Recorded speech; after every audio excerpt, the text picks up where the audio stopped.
नमस्कार दोस्तों, बहुत बहुत स्वागत है आप सबका एक बार फिर से आपके अपने ही चैनल टेक्निकल अर्स में। दोस्तों, क्या है आज की डिफेंस अपडेट्स, चलिए एक एक करके उस पर नजर डाल लेते हैं। दोस्तों, यहाँ पे अगर सबसे पहले डिफेंस अपडेट की बात करते हैं तो वो प्रधानमंत्री नरेंद्र मोदी के लद्दाख दौरे को ही लेकर आ रहा है। चीन ने शुक्रवार को प्रधानमंत्री नरेंद्र मोदी के वास्तविक नियंत्रण रेखा के साथ आगे की पोस्ट की स्थिति का जायजा लेने, सेना, वायुसेना और आईटीबीपी के कर्मियों के साथ बातचीत करने के लिए लद्दाख की आश्चर्यजनक यात्रा के रूप में अपनी अस्वीकृति की आवाज उठाई है। चीन के विदेश मंत्रालय के प्रवक्ता ने कहा कि भारत और चीन सैन्य और राजनीतिक चैनलों के माध्यम से माहौल को शांत करने की कोशिश कर रहे हैं। किसी भी पार्टी को किसी भी कार्रवाई में शामिल नहीं होना चाहिए जो इस बिंदु की स्थिति को आगे बढ़ा सकती है। प्रधानमंत्री की यात्रा ने सशस्त्र बलों के मनोबल को बढ़ाने और चीन के लिए एक शक्तिशाली संदेश के रूप में काम किया है, जिसने सीमा पर आक्रामकता को दिखाया है, जिसमें सैटेलाइट से मिली तस्वीरों से स्पॉट में घुसपैठ की गई है। 15 जून को लद्दाख में हुई झड़प के बाद पीएम का दौरा सुरक्षा मामलों की कैबिनेट कमेटी के एक सदस्य के द्वारा किया गया था। इस अघोषित यात्रा के लिए उनके साथ chief of defence staff Vipin Rawat और आर्मी चीफ जनरल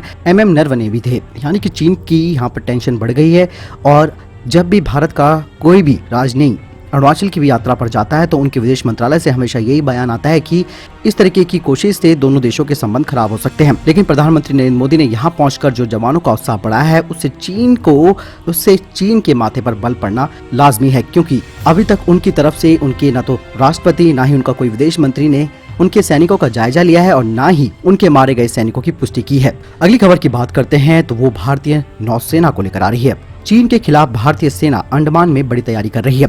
गलवान के बाद भारत ने चीन के खिलाफ समंदर में मोर्चा खोल दिया है। भारतीय नौसेना पीपल लिबरेशन आर्मी नेवी पर नजर रखने के लिए P-8I एयरक्राफ्ट अंडमान में तैनात कर दी है।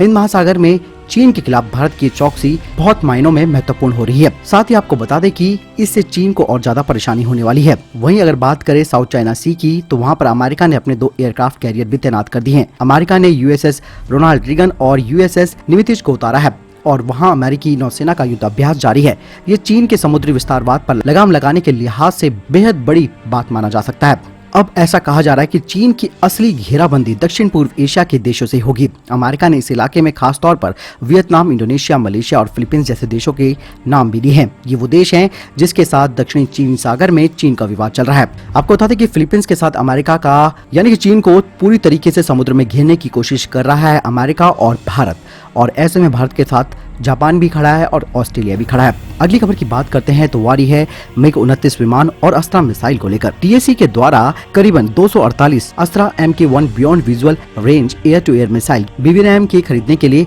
हाल ही में मंजूरी दे दी गई है और अगले फाइटर जेट को ये नई मिसाइल मिलने वाली है, जिसमें MiG-29 UPG और MiG-29 के लड़ाकू विमान शामिल है। धीरे धीरे भारत अब अपने लड़ाकू जेटों को पूरी तरीके से स्वदेशी अस्त्रा BVRAM मिसाइल से इंटीग्रेटेड करने जा रहा है। दोस्तों, यहाँ पे मैं आपको बताना चाहूंगा कि 50 से ज्यादा अस्त्रा MK1 BVRAM मिसाइलों को ऑलरेडी इंडियन एयरफोर्स को डिलीवर किया जा चुका है, जिसे मौजूदा Su-30 MKI में इंटीग्रेटेड किया जाएगा। वहीं दूसरी ओर 100 की संख्या में इन मिसाइलों को MiG-29 UPG बेड़े में भी लगाया जाएगा, जो कि जिन्हें HAL के द्वारा अपग्रेडेड किया जा रहा है। इनके एविनेक्स को अपग्रेड किया गया है। इसके अलावा इन अपग्रेडेड MiG-29 के बेड़ों में सॉफ्टवेयर अपडेटेड पैच के साथ अस्त्रा MK1 को इंटीग्रेटेड किया जाना है। आपको बता दें कि इसमें Zhuk ME electronic scan slotted planar array radar भी लगाया जाएगा। MiG-29 UPG में एयर टू ग्राउंड मिशन को संचालन करने के लिए इंजन में सुधार किया गया है, जिससे इसको एक विस्तारित क्षमता मिली है, जिसमें यह अतिरिक्त ईंधन ले जाने के लिए इसमें एक हम्प भी लगाया गया है। इंडियन एयरफोर्स MiG-29 UPG और सुखोई 30 MKI बेड़े के लिए 2021 में करीबन 200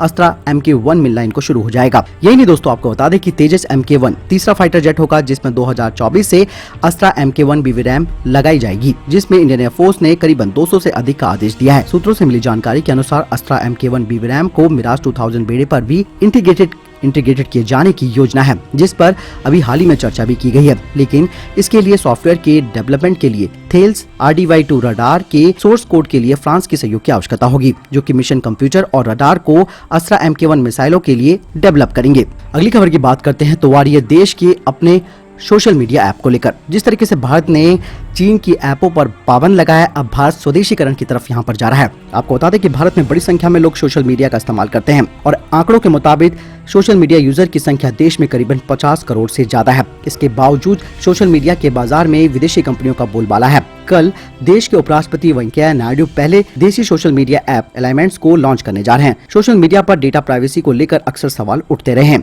इस मामले में विदेशी कंपनियां फेल दिखाई देती हैं। इसीलिए इस सोशल मीडिया ऐप में प्रमुख तौर पर डेटा प्राइवेसी को आगे रखा जाएगा। बताया जा रहा है कि एलिमेंट्स ऐप में यूजर डेटा सुरक्षित रहेगा और बिना अनुमति किसी थर्ड पार्टी को ये नहीं मिल पाएगा।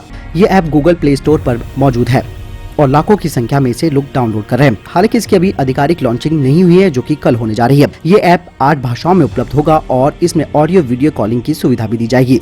भारत ऐप और सोशल मीडिया के मामले में आत्मनिर्भर बनने की कोशिश कर रहा है। वहीं आपको बता दें कि प्रधानमंत्री नरेंद्र मोदी ने देश के लोगों को ऐप बनाने के लिए भी चैलेंज दिया है। इससे हमारे देश का जो मोटो है वो क्लियर है कि भारत अब दूसरे देशों पर निर्भरता नहीं दिखाएगा, जबकि भारत के पास यूजर्स भी हैं, टेक्नोलॉजी भी है और इसके अलावा डेटा प्राइवेसी का भी एक संपूर्ण तंत्र बना हुआ है। और आप भी जरूर अपने स्वदेशी एलिमेंट ऐप को डाउनलोड कीजिएगा। दोस्तों यहाँ पे अगली खबर की बात करते हैं तो जापान को लेकर आ रही है। चीन की विस्तारवादी नीतियों का शिकार बन रहा जापान चीनी राष्ट्रपति शी जिनपिंग के करीब 12 साल बाद हो रही टोक्यो में आधिकारिक यात्रा अब रद्द हो सकती है। ये राजकीय यात्रा इससे पहले अप्रैल में होनी थी, लेकिन चाइनीज वायरस को देखते हुए इसे पोस्टपोन कर दिया गया था। अब शी जिनपिंग की यात्रा को लेकर जापान में लिबरल डेमोक्रेटिक पार्टी, जो कि वहां पर सत्ता में है, वो इसका विरोध कर रही है। और वहीं दूसरी ओर उनको ये भी टेंशन है कि लगातार जापान और चीन के बीच सेनकाकू द्वीप में भारी टकराव भी होता रहता है। चीन के जंगी जहाज लगातार जापान के क्षेत्र में प्रवेश करते हैं, जिससे जापान काफी नाराज है। दोस्तों अगली खबर की बात करते हैं तो वो आ रही है चोर चोर मौसेरे भाई को लेकर, यानी कि चीन और पाकिस्तान को लेकर। पाकिस्तान के प्रधानमंत्री इमरान खान ने कहा है कि उनकी सरकारी महत्वाकांक्षा चीन पाकिस्तान आर्थिक गलियारे को किसी भी कीमत पर पूरा करेगी। उन्होंने कहा कि $60 अरब की ये परियोजना दोनों देशों के बीच सदाबहार दोस्ती का प्रतीक है और इससे पाकिस्तान के हर नागरिक को फायदा होगा। खान का यह बयान ऐसे समय में आया है जब चीन के विदेश मंत्री वांग यी ने एक दिन पहले पाकिस्तान के शाह महमूद कुरैशी को फोन पर बातचीत के दौरान सीपीसी परियोजना के बारे में चर्चा की है।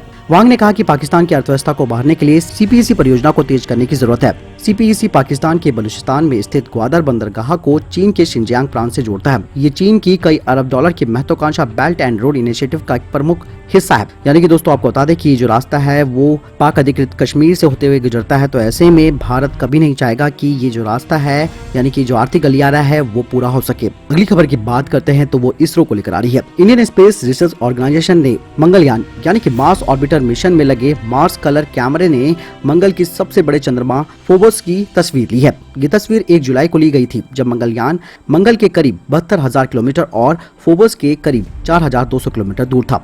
इसरो ने तस्वीर के साथ एक अपडेट में कहा कि 6 MCC फ्रेम से ली गई एक समग्र तस्वीर है जो कि क्लियर है। इसरो के मुताबिक इस तस्वीर में अतीत में फोबोस से आकाशीय पिंडों के टकराने से बने विशाल गड्ढे यानी कि क्रेटर भी दिख रहे हैं। आपको बता दें कि इसरो का ये मिशन केवल 6 महीने का था। बाद में इसरो ने कहा कि इसमें कई सालों तक सेवा करने का पर्याप्त ईंधन भी मौजूद है, यानी कि इसरो के लिए एक बहुत बड़ी उपलब्धि है और भारत के लिए भी। दोस्तों इस वीडियो के लिए इतना ही। कैसी लगी आपको ये जानकारी आप जरूर मुझे कमेंट सेक्शन में लिखकर बताएं। इसके अलावा दोस्तों आप मुझे ट्विटर और फेसबुक पर भी फॉलो कर सकते हैं। इस वीडियो के लिए इतना ही, मिलता हूं नए वीडियो के साथ, तब तक अपना ख्याल रखिएगा। जय हिंद, जय भारत।